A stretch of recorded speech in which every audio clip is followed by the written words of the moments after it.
What up, Fightful fam? Shaquille Majuri. You can call me Shaq here today with Hurricane Ike. I hope I'm pointing the right way on my screen. Not really too sure. Ike, I appreciate that you've gone all out for me here. You've got like the auto-generated background. How is the Las Vegas Heat treating you? Oh man, it's pretty good so far, man. Real surprised how it's been. They, usually I go places, they're real hesitant about me. Which you're not here, man. Extreme Couture, I've been very thankful, man. They've been helping me big time, get ready for this fight camp, and just thankful, man. Thankful for my management for getting me out here, man. I'm excited. Now, you were originally supposed to fight Jorge Gonzalez at UFC 252, Cormier versus Miocic. That's been moved over to the August 22nd card, headlined by Pedro Munoz and Frankie Edgar. Could you mind? Do you mind telling me what happened there? Yeah, man.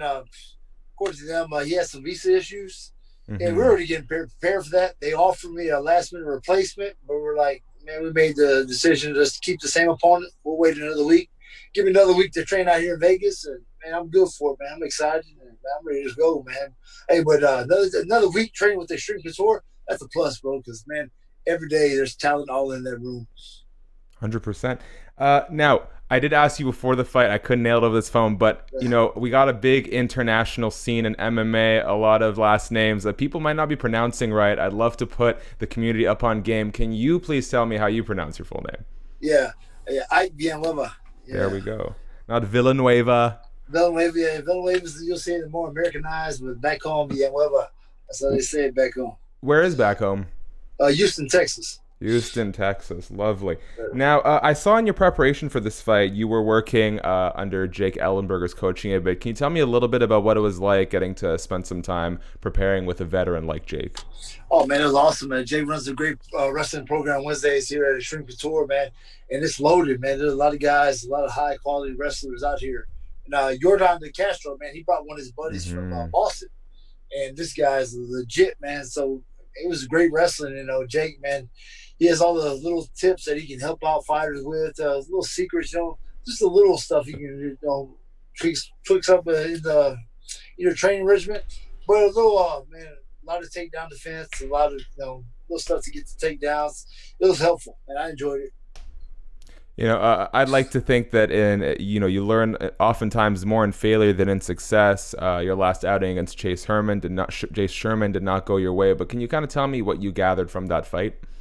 Man, just the level of competition where I was at. Now I'm in the UFC, man. This is a league, man. It's the world's best. So you really got to be prepared. And I learned, there's weight classes for a reason. Some guys can do it, but from the light heavyweight to heavyweight, there's a big difference. I mean, that's the only weight class that has that big opening from 206 all the way to 265. Yeah.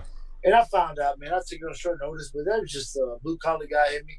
The toughness, I'll fight anybody. I did it. Show some heart, show some skill, but I'm excited to show where I really am at 205. I feel confident at 205, and I'm ready to put on a show, man. I look forward to it come August 22nd. So you mentioned that big jump up from the regional scene to the UFC. A lot of people like to sort of hate on prelim guys in UFC, but I don't think they quite understand that the UFC is the highest level of sport, and there's no such thing as a scrub in the Ultimate Fighting Championship. For you moving forward, are you conscious now that perhaps you have to be a little more strategic in matchmaking and what you sign yourself up for, knowing that you've only got so many chances in this level of competition? Yes, sir, man. Just like now, I learned from my last fight. I said, man, I really had to go out and hire the right people, hire the strength coach, get the right nutritionist. I'll start doing my training camps or my fight camps here at Extreme Couture. So it's just something I got to do to be prepared. I got the good guys back home in Houston that help me get ready, but when I need to turn it up, I got to come out here and get the work in. And it's good to get away. I feel kind of born again, but it gives me that push every day. I got to bring my A game every day in practice. Now, I know this is not the first time that you've sort of bounced back from an obstacle in your career. At one point, coming off that Robert Drysdale loss, you were 7-7, and now en route into the UFC, you bumped that up to 15-9. Do you remember, what was the switch that flipped after that Drysdale loss? Oh, man, I took time off, man, because I wasn't me right there at the time. I was just fighting to fight, and I was going through some things, went through divorce, and I wasn't focused. And I really had to – I knew I had the talent to do it. And even the matchmakers, they knew I had the talent. I just wasn't getting the work in and wouldn't get get a good training session, go home. Home wasn't right. So, things ain't right at home. It's going to be hurting. it affected me. It showed. So I took 3 years off the sport and came back motivated, stronger, hungry, and man, I made a strong push. And look where I'm at now, man. People doubted me, but hey, that motivated me to keep on pushing. I knew I could get to the UFC one day. It paid off, but I'm still pushing. Every day's a grind, and hey, that's what keeps me motivated. 100%. And you know, not to turn this into like a psychology class, but I'm 24. I've got a lot of friends who are sort of, Vancouver is a very expensive city, so who are now just starting to move out, get their own place. And I've told some of those guys who are kind of stressing out that like, if your home situation isn't good, everything else falls apart. That's got to be your foundation. So yeah, for anyone in that predicament, Ike's got you on game. I saw an Instagram post that I thought was really cool. You were visiting your father's grave for Father's Day, and you had a Bud Light in your hand. You put down a beer on his gravestone. Can you tell me a little bit about what that means for you to still go and kind of like share a drink with your old man? Oh yeah, my old man is my hero, man. That was my hero growing up. My dad was a blue collar, hardworking guy, man. A lot of people doubted my dad growing up about opening his own business, and that's what motivates me in fighting. You know, it doubted me, and I keep pushing because that's something my dad installed in all of us, my brothers, my sisters.